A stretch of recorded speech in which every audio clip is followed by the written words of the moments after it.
Saudara, nilai tukar rupiah menguat jauhi level 17.300 per dolar Amerika Serikat. Kemarin, nilai tukar rupiah menembus level terendah sepanjang sejarah. Rupiah mencatat pelemahan harian paling tajam dalam 7 bulan terakhir.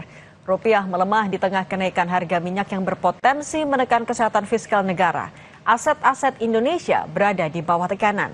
Sementara Bank Indonesia kembali menegaskan peningkatan intensitas intervensi untuk menjaga stabilitas rupiah.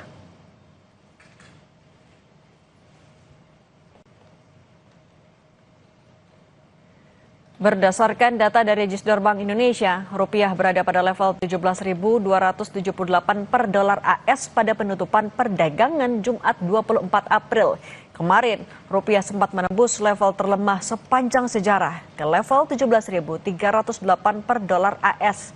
Pada Jumat 17 April pekan lalu, rupiah juga menyentuh angka terendah sepanjang masa.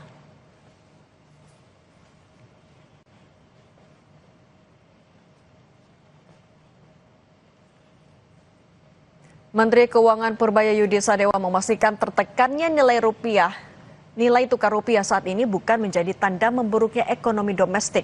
Dibandingkan Malaysia dan Thailand, ekonomi Indonesia diklaim masih kuat. Saya sih, ini bukan tanda pemburukan dipicu oleh memburuknya ekonomi domestik.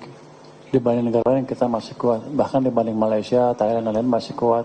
Cuma gerakan nilai tukarnya beda kan. Anda lihat Malaysia menguat, Thailand menguat terhadap dolar. Relatif ya dari awal tahun sampai sekarang. Tapi kan akan begini-begini. Ini kan juga terjadi kan noise yang seolah menggambarkan ekonomi kita sedang menuju keterpurukan dalam beberapa bulan ke depan. Mereka bilang kan 3 bulan waktu itu kan berarti 2 bulan lagi, Juni, Juli. Tapi keadaannya nggak seperti itu.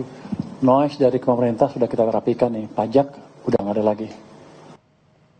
Saudara, terima kasih. Anda telah menyaksikan Sapa Indonesia Malam kali ini. Perbarui terus informasi Anda di Kompas TV dengan 3 botol air mineral 700 ml yang setara dengan 2 liter air untuk 1 hari penuh kesejukan. Selamat menyambut akhir pekan. Saya Tifal Solesa. Dan saya Sidi Permadi. Terima kasih. Sampai jumpa.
Terima kasih Anda telah menyaksikan Sapa Indonesia Malam, didukung oleh